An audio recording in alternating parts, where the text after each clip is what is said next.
Hello, fellow crafters. This is Yana Smakula for SimonsSTM.com. Welcome back for another Yippee For Yana video.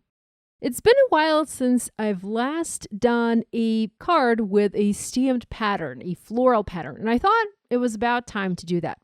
Today I have this new stamp set from Simon. This is Best Friend Ever. It's from the latest release from Simon Says Stamp. And I love that this set features 4 different floral clusters. You have so many different options with this set. And I figured I would use one of the florals, one of those clusters, to make a floral pattern for my card today. So here I'm starting by using my large misti stamping tool. I've positioned a panel of neenah Solar White 80-pound cardstock. This is cut to 4 1/4 by 5.5 inches, and it will make the front of my card. And I have already picked a sentiment for my card from another new set from Simon. Now, I will later change this sentiment a little bit as I didn't exactly like how my stamping went, but I wanted to show you this starting point just in case you wanted to make a 1-layer card. So I'm starting by stamping a sentiment, and I'm using my Hero Arts Intensified Black ink, and I'm double or even triple stamping this to have that nice black outline. And I'm actually going to double stamp all of my images today. It's actually become quite a habit, and even if my impression is perfect, I still tend to double or triple stamp the image. I don't know why, but I mean, it doesn't hurt to do that. So next I'm going to use the floral cluster and stamp it around that sentiment, forming a pattern or a floral background.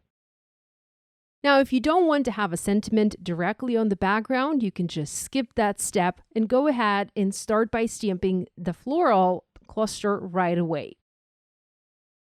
I'm going to stamp this image about 4 times, partially coming in from each of the corners of this panel, and then I'll use just portions of this image to fill in any gaps that I have on the background. I'm going to rotate my panel, rotate the stamp a little bit, close the lid of my misti, pick it up, ink it up, and stamp it again to have that cluster stamped in the top right-hand side corner of the panel. I love to stamp my own patterns. You can take pretty much any stamp and create any background, any pattern you like using that. And that's the beauty of using individual stamps. I do love background stamps, but I also love the freedom that I have with the individual stamps because I can build any pattern I want. I can combine the stamps however I like. And overall, it's just fun. I love to stamp patterns like this. It's always fun to spend an hour in my craft room coming up with a different pattern, with a different background, and just playing with my supplies. Now, I stamped that second cluster a little bit too closely to the sentiment, and that's why I didn't like it. That's why I later felt I needed to have a different panel.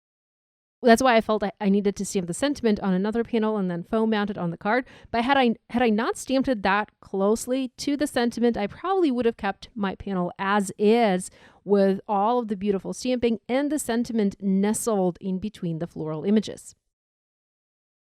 I am trying to clean my stamp every time I make an impression just to make sure that I don't stain the background, that I don't leave any ink marks on the background. I'm not being very careful. I'm not using my stamp cleaning solution or anything like that. I'm just basically using another piece of cardstock to wipe that stamp clean. Now that we have the background stamped, it's time to do some coloring. Now, I went ahead and used some of my favorite Copic marker colors to do this stamping. Here I'm using the RV34 as my darkest pink, and I will use the pinks, the teals, or I should probably say the light blues, and the green colors for this card. So that's the color combination that I'm going for. Pink, blue, with a little hint of teal, and dark green. Oh, and also a little bit of yellow. Next color I'm using is RV11. This is my medium pink, and I'm just extending that dark pink a little bit into the flower petal. And then finally using the RV00 marker to extend the color even further and color saturate the entire flower. So most of my flowers are going to be pink. The little flowers are going to be yellow, and then I'm coloring the large leaves blue or teal using the BG45 marker as my darkest color, and then the B000 as my lightest color. I really like how these two colors blend, and I always like the combination of pink and teal. I think that's very classy, and it's very I don't know, it's very modern. Next, to color the leaves, I decided I wanted to use very dark greens, and for that I'm using G99 as my darkest color, G94 as my medium color, and then YG63 as my lightest color. Although you can totally skip the G94 color, as the leaves are quite small, quite tiny, and you really don't need to use the 3 shades of the green to have beautiful coloring. So here's what this pattern looks like now. I just have the tiny yellow flowers left, and I'm not going to add any shading to these. I'm just using one single marker. This is Y15 to add a solid layer of yellow.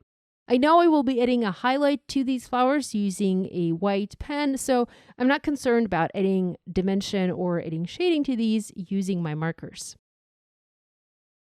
And as I finish coloring this background, you can tell that it looks pretty nice. It's a nice and colorful floral pattern, but that sentiment, it's just not stamped in the right spot. The sentiment is stamped a little bit too closely to the floral cluster that's coming in from the top right hand side corner, and that has been bothering me all the time I was stamping the background, and all the time I was coloring it. So I was trying to come up with a different way to have a sentiment on this card, but still have a large portion of this background show on the finished card. Now, before I jump to fixing the sentiment, I wanted to show you the part where I'm adding the highlights to this background. I'm using my Sakura Jelly Roll pen in size 10 for the biggest flowers, and then I'll use the size 5 for the little leaves, as the leaves are smaller and I wanted to have a smaller white highlight. And I'm just basically adding a highlight to every single image on this pattern. I really like to do that lately with my white pen. It just adds another layer of interest to the card, I think. Now, to fix that sentiment, I went ahead and I die cut a circle from white cardstock. And now I'm just going to re-stamp the same sentiment on top of that circle, a little bit off to the top. Now, I do plan to add another sub-sentiment below this. So the main sentiment says, "Thank you, friend." And I'm going to add a smaller sentiment at the bottom that says, "Just because, and just because I value our friendship." I'm going to stamp that in light gray, just so that it's not as dark as the main sentiment. Now, the sentiments that I'm using today come from the Insight Friendship Messages stamp set. It's also a new stamp set from Simon, and it is fabulous. It has lots of large, meaningful sentiments for friends. There's best friend forever, I'm here for you, love you, friend. And there are a lot of additional sentiments that you can stamp on the inside of the card. Now, I am actually using one of the inside sentiments on the front of my card, and you can also do that. It doesn't mean that you have to stamp that sentiment on the inside. Although I really love that option, as I often struggle with the things to put on the inside of my card. So I'm really glad that there's this stamp set that can help me add a meaningful sentiment, a meaningful message to the inside of my card. Having finished stamping the sentiment circle, I felt like I needed to add a little bit more yellow color to this background. I had a lot of the yellow flowers more towards the bottom, but I didn't have any yellow flowers at the top, and that sort of looked odd. So I went ahead and I stamped another floral cluster on a separate piece of paper. I colored just a part of that cluster where the yellow flowers were. I cut it out using a coordinating die, and yes, there is a coordinating die available. And I then went ahead and used a circle die to die cut a circle edge to this cluster. This way, I could just go ahead and foam mount that onto my sentiment circle. Now, if you didn't want to do that, you can just stamp that same image directly onto the sentiment circle above the sentiment and skip having to die cut it, and then skip having that additional layer on your card. So that's another option for you. I quite like to have my cards dimensional, so I often use extra foam adhesive on my projects to give a little bit of extra dimension to my projects. I also added the same white highlights to that additional image that I just adhered, as I wanted it to look the same as the rest of the images. And then I foam mounted the circle onto my card. Now, to finish this card, I envisioned the big pink flowers having white flower centers. And for that, I went ahead and I used my Nuvo drops in white, and I just added teeny tiny white dots onto each of the flower at the end of the stamen. You can't really see that. It doesn't really show much, but if you run your fingers across the card, you can have that tactile experience. You can feel those raised dots in the background, and I love that. It's a simple card, super simple to make. It's an old technique, making a floral pattern using a single floral stamp, but it's something that I absolutely love to do.